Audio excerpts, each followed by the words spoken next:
Hello friends, welcome to our channel Lakshya academy वैरन। जैसा कि हमारा प्रैक्टिस सेट सॉल्यूशन का वीडियो आप तक पहुंच रहा है और अभी तक हम पहले पेपर को ही सॉल्व कर रहे हैं। थोड़ा लंबा चला जा रहा है, लेकिन आप परेशान ना हो, पेशेंस रखें, क्योंकि टाइम भले लगे लेकिन हमारे लिए ये बहुत अच्छा हो रहा है। और हम एक प्रश्न के साथ कई प्रश्नों को भी साथ में तैयार कर रहे हैं, तो पेशेंस के साथ आप वीडियोस देखें और उसे अपने लिए उपयोगी बनाएं। और एक खास सूचना है कि आप इसे बाद के लिए स्टोर करके रखने के बारे में बिल्कुल भी ना सोचें, क्योंकि YouTube पे यह वीडियो आपके पास सीमित समय के लिए, उसके बाद हमारे चैनल द्वारा इस वीडियो को प्राइवेट कर दिया जाएगा। तो आप अभी इसका उपयोग करें जैसे ही आपके पास पहुंचता है, और हो सके तो कहीं नोट्स बनाएं, नोट करें कि अपने अनुसार, ताकि कभी फिर से ज़रूरत पड़े तो आप उसका रिवाइज कर सकें। और सबसे महत्वपूर्ण कि यहाँ से प्रश्नों को कॉपी करने की कोशिश कम करें। बहुत महंगे आपको प्रैक्टिस सेट का पूरा नोट्स नहीं मिलेगा, तो आप नोट्स ही लें और नोट्स को अपने पास रखें प्रैक्टिस सेट का। अन्यथा आपको, अगर आप दूर हैं, कोचिंग से संपर्क नहीं कर पा रहे हैं, तो आप ऑनलाइन हमारे चैनल के साथ या हमारे कोचिंग के कॉन्टैक्ट नंबर से जुड़कर वहाँ से PDF ले सकते हैं। लेकिन इस प्रैक्टिस सेट को अपने पास ज़रूर रखें। ऐसा नहीं कि YouTube चैनल पे जब सॉल्यूशन वीडियो बन रहा है तो प्रश्न तो बोला ही जा रहा है, प्रश्न मिल ही जा रहा है तो हो जाएगा, ऐसा बिल्कुल भी ना हो। और वीडियो अभी हमने कहा ही, फिर से कह रहे हैं, किसी भी समय के लिए है, फिर प्राइवेट कर दिया जाएगा, तो आप इसका उपयोग अभी ही करें, बाद के लिए स्टोर करने की कोशिश बिल्कुल ना करें। और जैसा कि आपको पहले वीडियो में ही हमने बताया था, फिर से कह रहे हैं कि वीडियो के डिस्क्रिप्शन बॉक्स में जाइएगा, तो जिस प्रैक्टिस सेट के पेपर का सॉल्यूशन वीडियो तैयार हो रहा है या जो सॉल्यूशन वीडियो आप देख रहे हैं, उस पेपर का लिंक भी आपको PDF में हमारे डिस्क्रिप्शन बॉक्स में मिल जाएगा, तो आप वहाँ से भी ले सकते हैं अगर आप परचेज नहीं कर रहे तो चलिए बिना देरी किए हम शुरुआत करते हैं। कल हमने 82 नंबर क्वेश्चन देखा था, हमने मैथ के क्षेत्र में प्रवेश कर लिया था। हम 83 प्रश्न क्रमांक देख रहे हैं। फ्रेंड्स, 83 प्रश्न आपको एक बार ध्यान से पढ़ना चाहिए। यहाँ है कि एक फैक्ट्री की आय में प्रतिवर्ष 20% की वृद्धि होती है यदि वर्ष 2003 में आय 26,64,000 हो, तो वर्ष 2001 में आय क्या थी।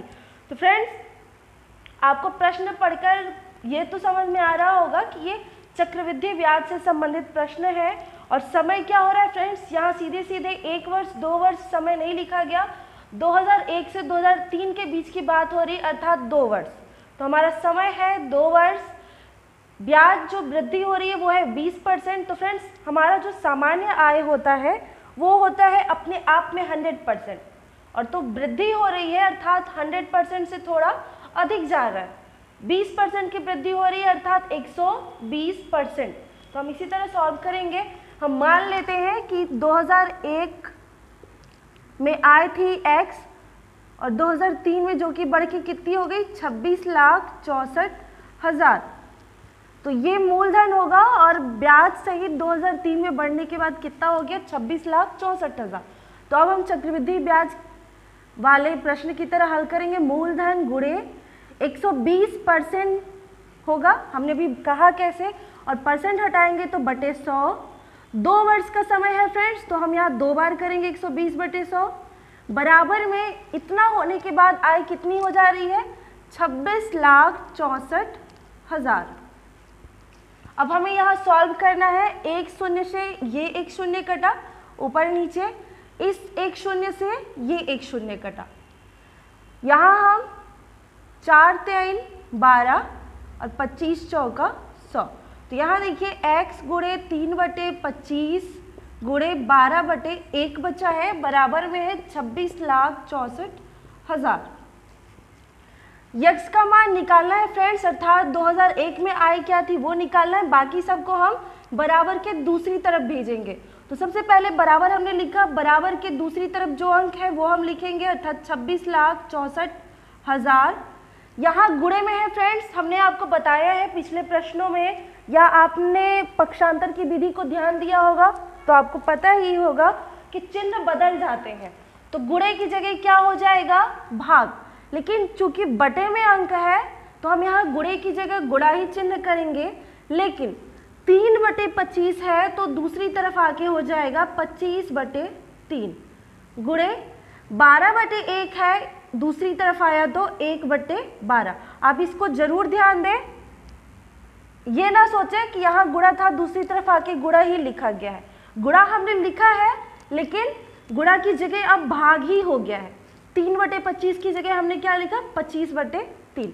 अब इसे सॉल्व करते हैं हम लोग, यहाँ से 12 एकम 12, 12 दूना 24, 26 में से 24 गया 2 बचा, अब यहाँ 26 हो गया, फिर से 12 दूना 24, फिर से 2 बचा था, 2 और 4 24, तो फिर से 12 दूना 24 और फिर 3 0 उत्तर है। 3 से कट करेंगे तो 3 एकम 3, यहाँ होगा 3 छक 18, 3 सत्ते 21, एक बचा था, 3 चौको 12 और फिर 000। तो फ्रेंड्स x बराबर आया 74,000 गुणे यहाँ 25 बचा है और गुणे 1 बचा है।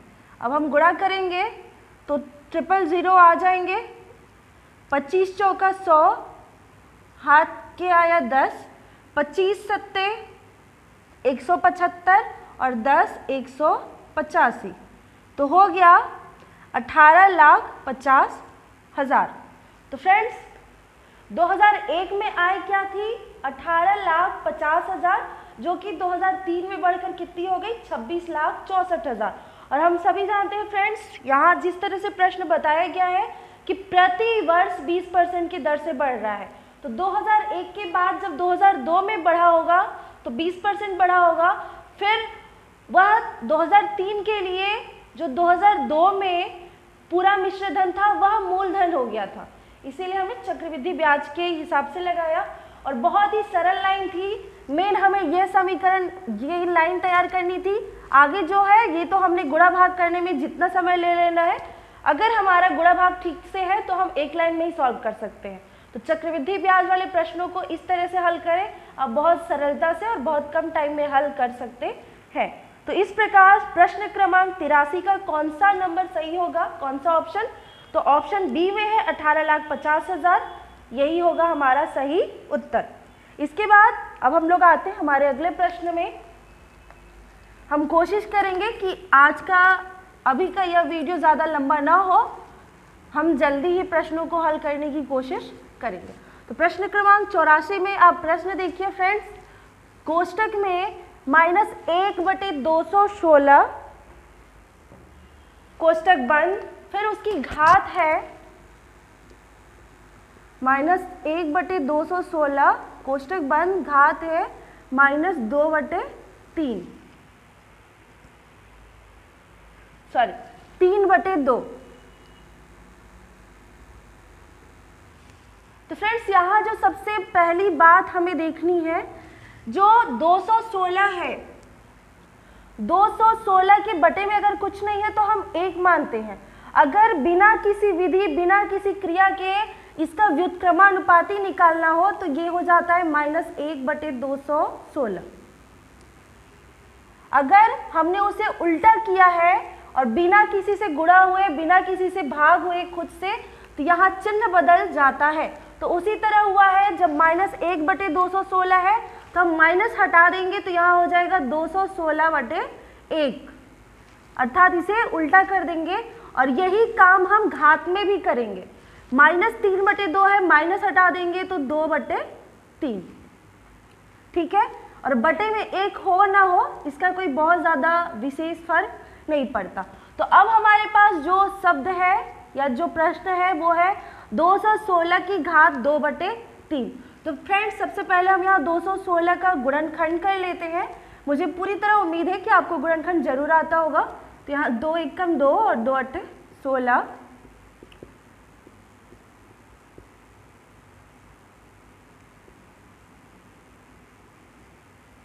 तो फ्रेंड्स यहाँ देखिए, हमें इस गुणनखंड को और इस घात को ध्यान देना है। घात के हर में देखिए फ्रेंड्स 3 है, तो हमें यहाँ 3 का जोड़ा बनाना है। तो देखिए जो गुणनखंड में आया है 2 का 3 जोड़ा एक बार आ रहा है और 3 का 3 अंक वाला 3 का जोड़ा 1 आ रहा है।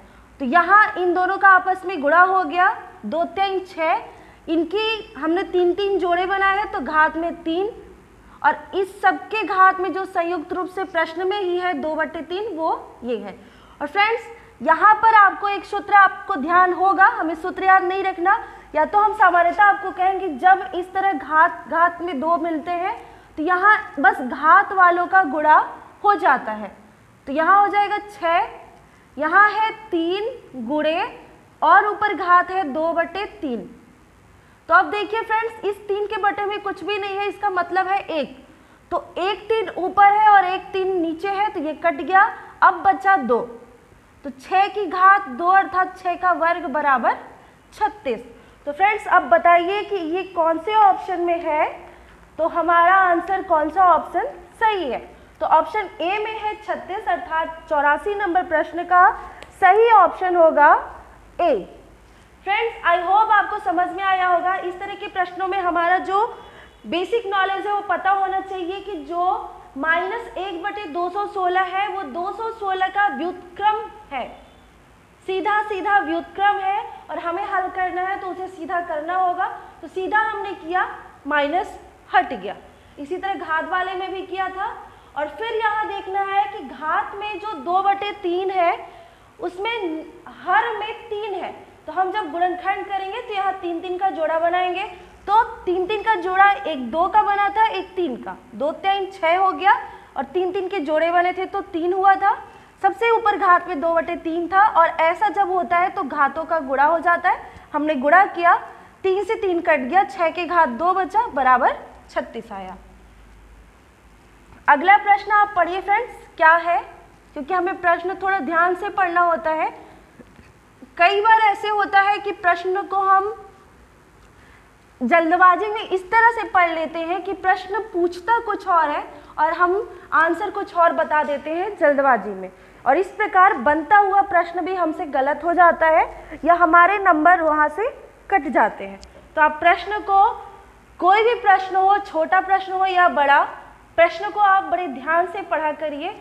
ये आपके प्रतियोगी परीक्षा की तैयारी का एक महत्वपूर्ण सीढ़ी ही है, या आपकी सफलता की एक महत्वपूर्ण सीढ़ी है। तो आगे देखते हैं हम। 85 नंबर प्रश्न है, रहीम एवं करीम ने साझा व्यापार प्रारंभ किया, इनकी पूंजी का अनुपात 2:3 था।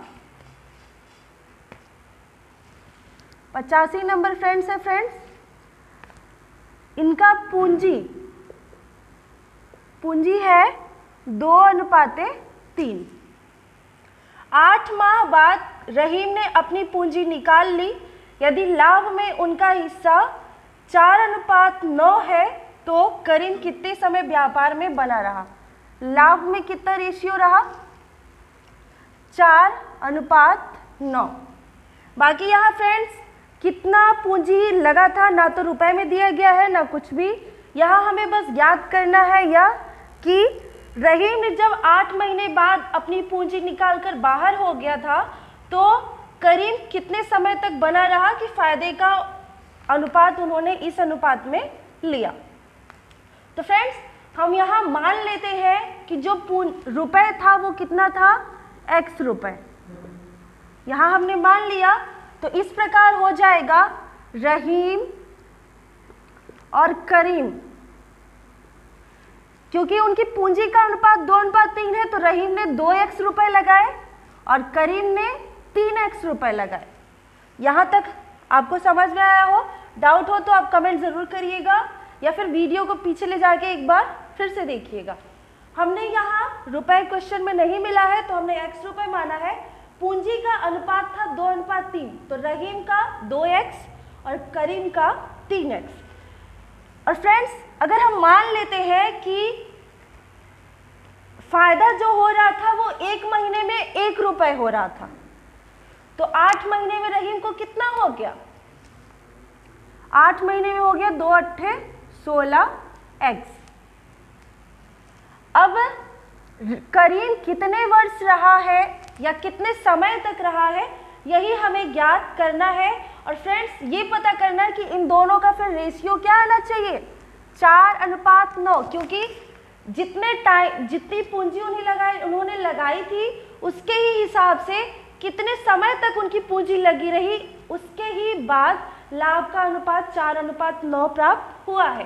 तो रहीम की पूरी पूंजी हो गई थी टोटल 8 महीने में 16x, और रहीम और करीम का अनुपात यहाँ 3x, ये तो 1 महीने के लिए है, बाकी कितने महीने रहा ये हमें ज्ञात करना है, तो यहाँ क्वेश्चन मार्क। और जब ऐसा होगा तो उनकी लाभ का अनुपात क्या होगा फ्रेंड्स, 4:9। तो अब देखिए यहाँ x से x कट गया, 16/3 गुणे क्वेश्चन मार्क बचा है बराबर 4/9। अब हमें चूंकि क्वेश्चन मार्क निकालना है, बाकी सब बराबर के दूसरी तरफ आ जाएंगे, तो यही हमें करना है। यहाँ 1/ क्वेश्चन मार्क बचा, बराबर के दूसरी तरफ है 4/9। फ्रेंड्स हमने यहाँ 1/ क्वेश्चन मार्क लिया, अर्थात 16/3 को हमें दूसरी तरफ भेजना है। और हमने अभी कहा था कि गुणे में है और बटे वाले अंक है, तो यहाँ भी हम गुणा लगाएंगे, लेकिन अंकों का हर और अंश में बदलाव कर देंगे। तो 16/3 है, तो यहाँ आकर क्या हो जाएगा 3/16। अब आप कट कर दीजिए, 3 एकम 3, 3 त्रिका 9, 4 एकम 4, 4 चौको 16। इस तरह हमें देखिए एक तरफ तो 1/ क्वेश्चन मार्क और दूसरी तरफ 1 एकम 1 और 3 चौको 12। यहाँ भी 1 से 1 कटा, तो क्वेश्चन मार्क के बराबर में क्या आया फ्रेंड्स, 12 महीना। तो करीम कितने समय तक रहे, 12 महीने। और फ्रेंड्स आप ऑप्शंस देखिए तो यहाँ 12 महीने नहीं है ऑप्शन में, लेकिन 1 वर्ष है, और यह हम सभी जानते हैं कि 1 साल में 12 महीना होता है। तो इस प्रकार प्रश्न क्रमांक 85 का सही उत्तर हो जाएगा हमारा ऑप्शन डी, 1 वर्ष। तो फ्रेंड्स आई होप आपको ये समझ में आया हो। अगर कहीं भी डाउट हो तो आप वीडियो को थोड़ा बैक ले जाएं, पीछे से फिर से देखना शुरू करें और मेरी बातों पर थोड़ा गौर करें, तो आपको जरूर समझ में आ जाएगा। बहुत ही आसान सा प्रश्न है, आपको देर नहीं लगेगी। इसके बाद आते हैं हम हमारे अगले प्रश्न में। प्रश्न क्रमांक है 86, जिसमें 4 के घात 2/3, 5 के घात 1/2 तथा 3 की घात 5/6 का घटता क्रम बताना है। तो फ्रेंड्स सामान्यतः अंक रहते तो हम फट से बता देते कि कौन से घटते क्रम में है, लेकिन इनके घात में अंक है, ये हमारी कठिनाई हो जाती है। हम सॉल्व करेंगे, यहाँ हम इत्मीनान से करेंगे। अगर हमने इस तरीके को सही से सीख लिया तो परीक्षा हॉल में हम इसे बिना देर के चुटकियों में सॉल्व कर सकते हैं। तो चलिए देखते हैं प्रश्न क्रमांक 86। यहाँ है 4 के घात 2/3, 5 के घात 1/2 और 3 के घात 5/6। इनमें से बताना है फ्रेंड्स कि सही घटता क्रम कौन है, अर्थात सबसे बड़ा फिर छोटा और फिर छोटा। तो फ्रेंड्स क्या आप ये बता सकते हैं कि 1/2 का मतलब क्या होता है? 1/2 को हम सामान्यतः आधा कहते हैं, मतलब कोई भी चीज है उसको 2 भाग में करेंगे, 2 भाग में करेंगे, उसमें से 1 भाग ले लेंगे। तो यहां भी हमें यही करना है।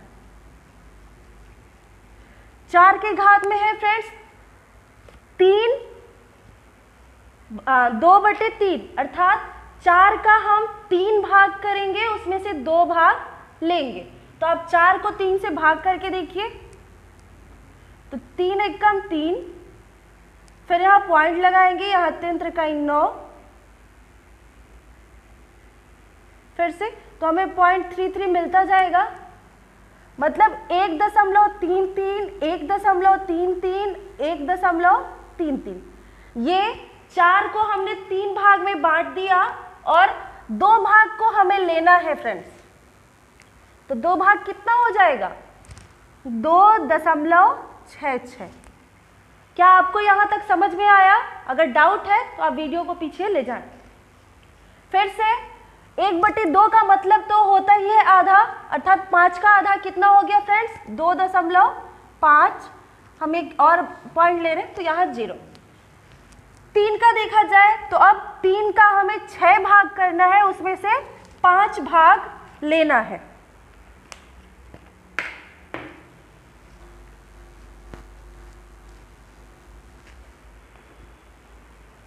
तो हम 3 में 6 से भाग करेंगे।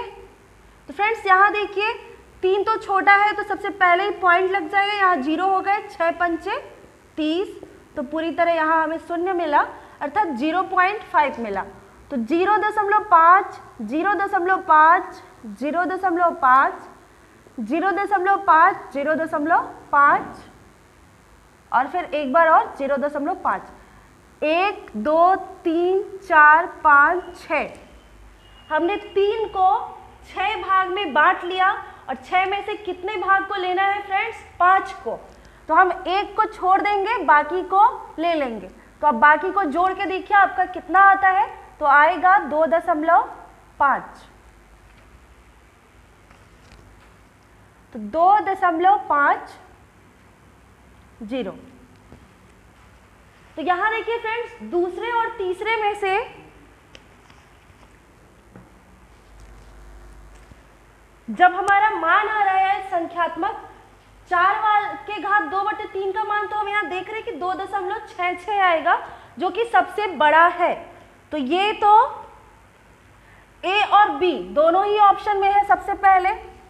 अब इसके बाद हम इन दोनों में देखें तो इन दोनों का लगभग मान दोनों में ही बराबर आ रहा है। तो फ्रेंड्स ये चाहे 5 के घात 1/2 हो या 3 के घात 5/6 हो, कोई भी आगे पीछे हो सकता है क्योंकि दोनों बराबर हैं।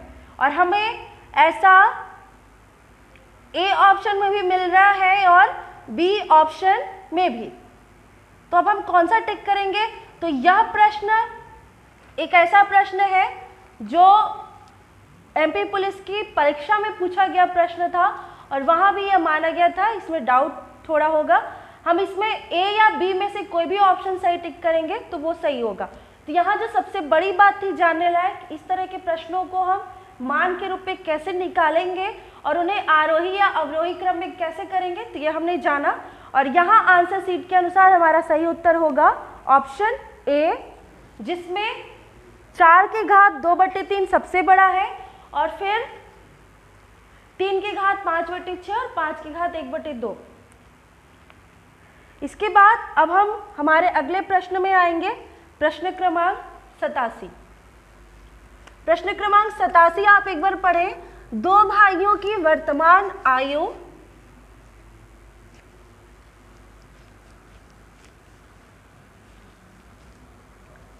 प्रश्न क्रमांक 87 है।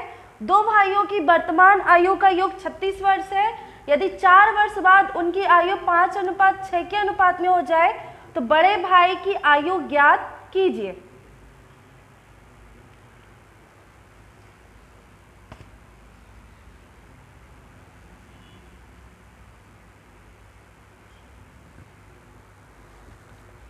तो यहां देखिए फ्रेंड्स, 2 भाई हैं, हम यहां इस तरह से ले रहे हैं और दोनों का जोड़ कितना आ रहा है? 2 लोगों का जोड़ कितना है फ्रेंड्स? 36। अभी 4 वर्ष बाद उनकी आयु कितनी हो जाएगी? तो फ्रेंड्स अगर वर्तमान में दोनों का जोड़ 36 है तो 4 साल बाद 2 भाइयों में 4-4 साल बढ़े तो कितने बढ़ गए? 8 साल। तो अब कितना हो जाएगा? 44 वर्ष। तो 4 साल बाद दोनों भाइयों की आयु का योग क्या हो जाएगा? 44। जब उनका अनुपात क्या होगा? 5:6। तो अब 44 कुल है और अनुपात में कुल कितना है फ्रेंड्स? अनुपात में 5 और 6 को जोड़ेंगे कितना हो गया? 11। पूछा किसका गया है फ्रेंड्स? बड़े भाई का। तो बड़े भाई का अनुपात क्या है? 5। तो 5 के बराबर में क्वेश्चन मार्क। अब हम कट करेंगे, 11 एकम 11, 11 चौको 44 और फिर यहाँ से तिरछा गुणा होगा तो 5 चौको 20, तो 20 वर्ष। बड़े भाई की आयु क्या है?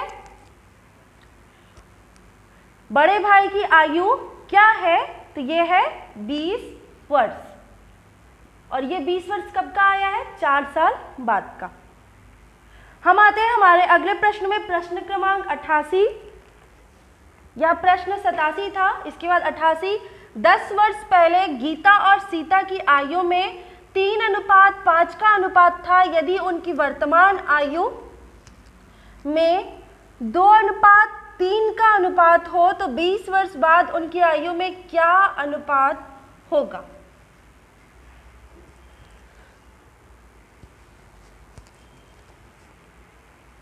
तो यहाँ फ्रेंड्स हम अपने प्रश्न में अगर हमें कोई डाउट ना हो तो हम थोड़ा सा XY मान लेंगे, या सीता गीता है यहाँ तो गीता के लिए G मान लेते हैं और सीता के लिए S। तो फ्रेंड्स 10 साल पहले, अगर हम अभी जो हमारा उम्र है 10 साल पहले की बात करेंगे, मतलब आज से 10 साल माइनस होगा, तो 10 साल पहले तो G - 10 और S - 10, इनके अनुपात का बात करें तो हम यहाँ बटा कर रहे हैं, और अनुपात कितना आ रहा है दोस्तों? अनुपात है 10 साल पहले 3:5। अब उनकी वर्तमान आयु में, उनकी वर्तमान आयु अर्थात G/S, ये कितना बताया जा रहा है? 2:3 का।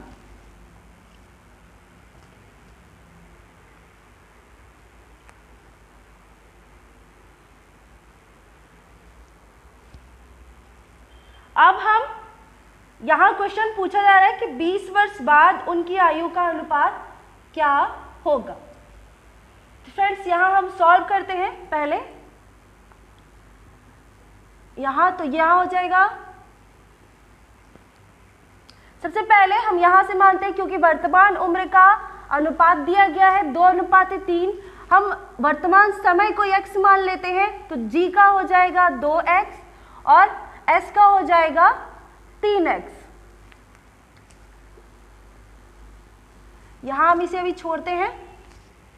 तो फ्रेंड्स g की वर्तमान आयु है, मानते हैं यहाँ 2x, और s मतलब सीता की वर्तमान आयु है 3x, और 10 साल पहले की बात हो रही है, मतलब 2x - 10 और 3x - 10, तब अनुपात कितना होगा फ्रेंड्स? 3:5। बीच में बराबर है तो तिरछा गुणा होगा, यहाँ 5 दूना 10x, बीच में माइनस है तो माइनस 5.50 बराबर है। अब 3 का यहाँ से गुणा होगा तो 3 त्रिकाई 9x, बीच में माइनस है तो माइनस 3×30। अब x वाले को एक तरफ करेंगे और गिनती वाले को दूसरी तरफ, तो 10x पहले बीच में बराबर है, बराबर लिखेंगे, 9x इधर प्लस में है, दूसरी तरफ जाएगा तो -9x। अब बराबर के दूसरी तरफ आए हम तो यहाँ है -30, ये -50 है, जब यहाँ आएगा तो +50। 10 में से 9x गया तो 1x, और 50 में से 30 गया तो 20। तो फ्रेंड्स वर्तमान समय यहाँ 20 है, मतलब वर्तमान में गीता की आयु 20 दूना 40 और सीता की आयु 20 × 60। अब पूछा गया है कि उनका 20 वर्ष बाद आयु का अनुपात क्या होगा। तो फ्रेंड्स वर्तमान आयु आया है इनका 40 साल और 60 साल, इन दोनों में हम 20 साल प्लस करेंगे क्योंकि 20 साल बाद की बात हो रही है, तो ये 40 20 60 अनुपात बताना है तो बटे करेंगे। 60 20 कितना हो गया फ्रेंड्स? 80, 0 से 0 कटा, 2 3 6 और 2 चौको 8, तो हमें अनुपात मिला 3:4। तो आई होप आपको ये प्रश्न समझ में आया हो। अगर डाउट हो तो आप वीडियो को थोड़ा बैक ले जाएं, फिर से देखें, आपको ज़रूर समझ में आ जाएगा। बहुत ही आसान तरीके से हमने इस प्रश्न को हल किया है। तो इस प्रकार हमारा जो सही उत्तर है वो है ऑप्शन डी, 3:4। इसके बाद फ्रेंड्स आप हमारे अगले प्रश्न को देखिए। 3 संख्याओं में 2:3:5 का अनुपात है, उनके वर्गों का योग 152 है, तो उन संख्याओं का योग क्या होगा?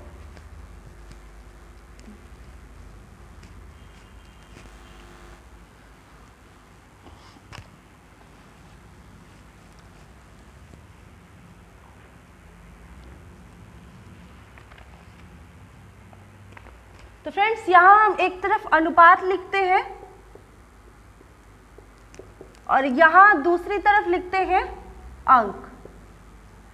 इस तरफ में हम जो कुछ भी लिखेंगे वो रेशियो की बात लिखेंगे और इधर जो लिखेंगे वो वास्तविक मान लिखेंगे। तो फ्रेंड्स यहाँ दिया गया है तीन संख्याओं में कितना अनुपात है, 2:3:5।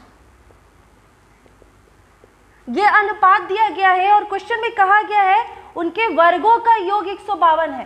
तो फ्रेंड्स अगर हम यहाँ वर्ग कर लें तो 2 का वर्ग प्लस 3 का वर्ग प्लस 5 का वर्ग, तो कितना हो गया 4 + 9 + 25, कितना हो गया 25 और 9 34, 4 38। तो फ्रेंड्स ये जो 38 आया है वो किधर हम लिखेंगे, अनुपात वाले में, क्योंकि ये अनुपातिक मान है, पूरी तरह वास्तविक मान नहीं है। और अनुपात में योग 38 आ रहा है तो वास्तव में अंक कितना है फ्रेंड्स, 152। यहाँ ध्यान जरूर दीजिएगा, ये अनुपात दिया गया था और प्रश्न में कहा गया है उनके वर्गों का योग, तो हमने सबका वर्ग किया और सबको जोड़ा तो 38 आया। तो 38 को हम अनुपात की तरफ लिखेंगे क्योंकि ये अनुपातिक है उसको, और वास्तविक मान में कहा जा रहा है कि इनके वर्गों का योग कितना होगा, 152। अब प्रश्न क्या पूछा गया है फ्रेंड्स, तो प्रश्न पूछा गया है उन संख्याओं का योग क्या होगा। तो संख्याएं ये अनुपात में है 2:3:5, तो 2 + 3 + 5 कितना हो जाएगा, 5 3 8 2 10, तो 10 बराबर क्वेश्चन मार्क। ये जरूर ध्यान दीजिएगा, यहाँ हमने अनुपातिक मान लिखा है और दूसरी तरफ हम वास्तविक मान लिख रहे हैं। अब इसको हम हल करेंगे और क्वेश्चन मार्क बराबर जो आएगा वही हमारा सही उत्तर होगा। तो तिरछा गुणा करेंगे, 38 गुणे क्वेश्चन मार्क बीच में बराबर 10 × 152। क्वेश्चन मार्क ज्ञात करना है, 38 गुणे में दूसरी तरफ आएगा तो बटे में आ जाएगा।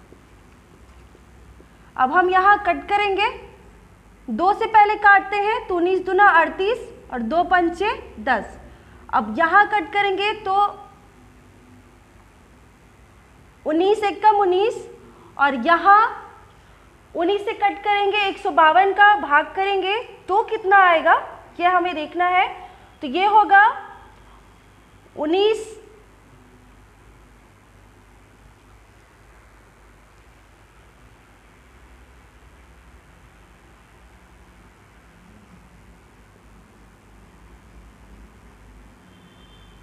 यहाँ हम थोड़ा लेंदी जा रहा है भाग, तो यहाँ पहले हम इसी को कट कर लेते हैं।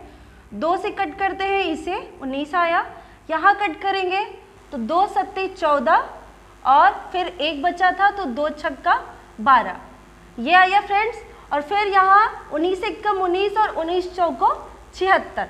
अब क्वेश्चन मार्क बराबर आया 10 × 4, तो क्वेश्चन मार्क बराबर 10 चौको 40, ये हुआ। अब जो हमारा सही उत्तर होगा वो होगा 40।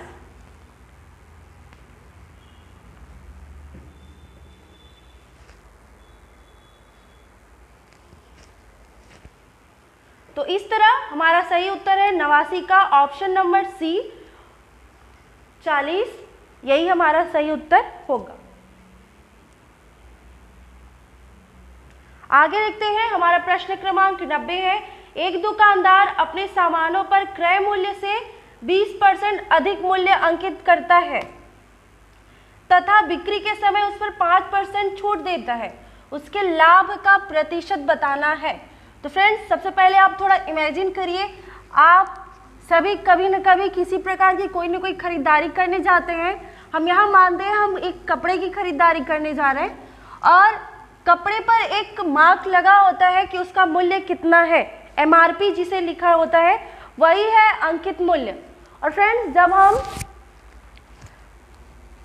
दुकानों पर जाते हैं तो दुकानदार हमें उसमें से कुछ न कुछ छूट देता है, वह छूट होता है बट्टा। तो MRP से जितनी छूट मिलती है, ऐसा नहीं कि दुकानदारों को लाभ नहीं होता, क्योंकि उसका जो वास्तव में जो उसके लिए CP है उसकी तुलना में उसने MRP को थोड़ा बढ़ाकर लिखा है। तो ऐसा ही इस प्रश्न में है, हम यहाँ सॉल्व करने की कोशिश करते हैं। प्रश्न क्रमांक 90 है। एक दुकानदार अपने सामानों पर क्रय मूल्य से 20% अधिक, तो हम मान लेते हैं दुकानदार के लिए सीपी अर्थात क्रय मूल्य है 100 रुपये, तो वो जब अंकित मूल्य करेगा, अंकित मूल्य लिखेगा, तो फ्रेंड्स 20% बढ़ा देगा, तो 100 का 20% 20 रुपये अर्थात 120 रुपये उसने एमआरपी लिखा उस वस्तु पर। अब बिक्री के समय जब किसी दुकानदार को ये वाली वस्तु बेच रहा है तो इस पर 5% की छूट दे रहा है, तो फ्रेंड्स यहाँ 120 रुपये है जो अंकित मूल्य है, इस पर 5% की छूट। तो फ्रेंड्स हमने कहा कि कोई भी वस्तु अपने आप में 100% होती है, 5% छूट दिया जा रहा है, इसका मतलब है कि 95% लिया जा रहा है, तो 95% हटाएंगे तो बटे 100। अब हम देखेंगे कि यहाँ कितने रुपए बचते हैं। एक जीरो से ये एक जीरो कट गया, 2 पंचे 10, 2 छक्का 12, 5 एकदम 5, यहाँ 19 बचे 95। अब हम यहाँ गुणा करेंगे तो 6 नहीं 54, 6 एकम 6, 5 11। तो फ्रेंड्स दुकानदार ने वस्तु खरीदी थी 100 रुपये, उस पर अंकित मूल्य रखा था 120 रुपये और 5% छूट देकर दुकान जब किसी ग्राहक को बेचा उसने तो कितने रुपए में बेचा 114 रुपये। तो फ्रेंड्स 100 रुपये में खरीदा था, 14 रुपये उसने बढ़ाया, तो 100 का 14 रुपये कितना हो गया 14%। तो अब हमारा ये कौन से ऑप्शन में होगा फ्रेंड्स, ऑप्शन नंबर बी है, बी में है 14%, तो दुकानदार को 14% लाभ मिला। फ्रेंड्स यहाँ एक चीज ध्यान रखिएगा कि हमने 100 का 20% 120 लिख दिया, क्योंकि 100 अगर किसी चीज को मान रहे हैं, 100 रुपए का 10% तो 10 रुपए, 100 रुपए का 20% तो 20 रुपए, इसी तरह 100 रुपए का 14% तो 14 रुपए, और 14 रुपए बढ़ा है तो 114 है। तो ये चीज यहाँ पे ध्यान रखिएगा। अगर हम 100 की जगह कोई और चीज लेते हैं तो उसका परसेंटेज के अनुसार हमें अंकों को दूसरा लिखना होगा, यही सेम नहीं आएंगे। इसीलिए हम ऐसे प्रश्नों को हल करते समय अधिकतर समय 100 शब्द को मान लेते हैं। XYZ मानने की जगह अगर हम 100 को माने तो हमारा प्रश्न ज़्यादा सरल हमें महसूस होता है। आगे हम देखते